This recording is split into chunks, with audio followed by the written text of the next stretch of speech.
Hello and welcome to this final video tutorial in our Paramics Discovery 22 series. I really hope that you have enjoyed the video tutorials so far and that you found them useful.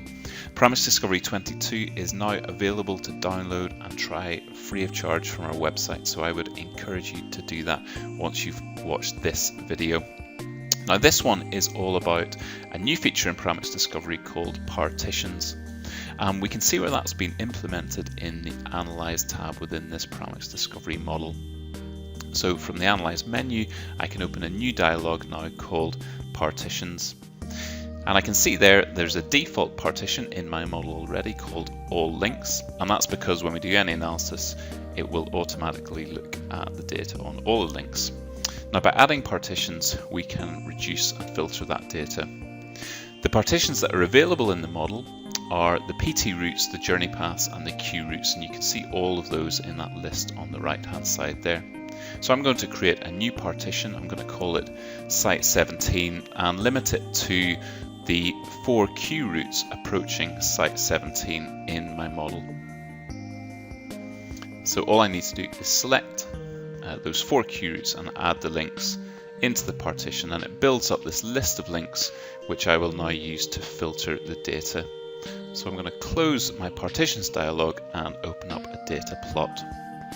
Now I've already created one data plot in this model. It's called All Link Queues, and this will be showing all of the queuing in the whole network. So what I want to do is create another data plot, and this time limited to the Site 17 queues.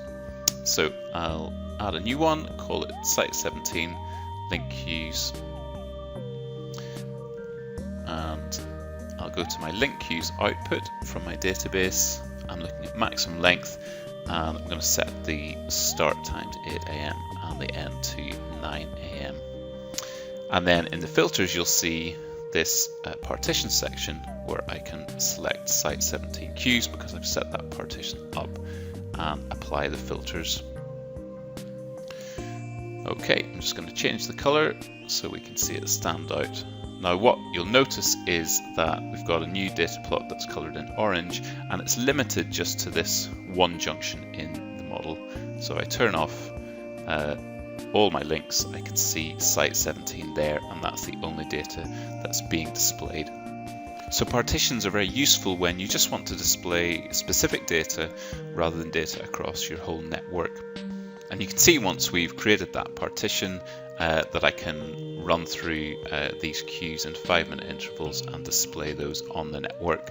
And I can also export them and display them in Google Earth, a feature that we introduced in the last version of Paramics Discovery. And you can see that there.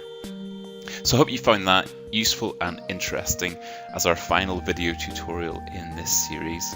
As I said, Paramics Discovery 22 is available now to download and try free of charge from our website, so I encourage you to do that. Thanks for watching this series, and we look forward to seeing you again soon. Bye for now.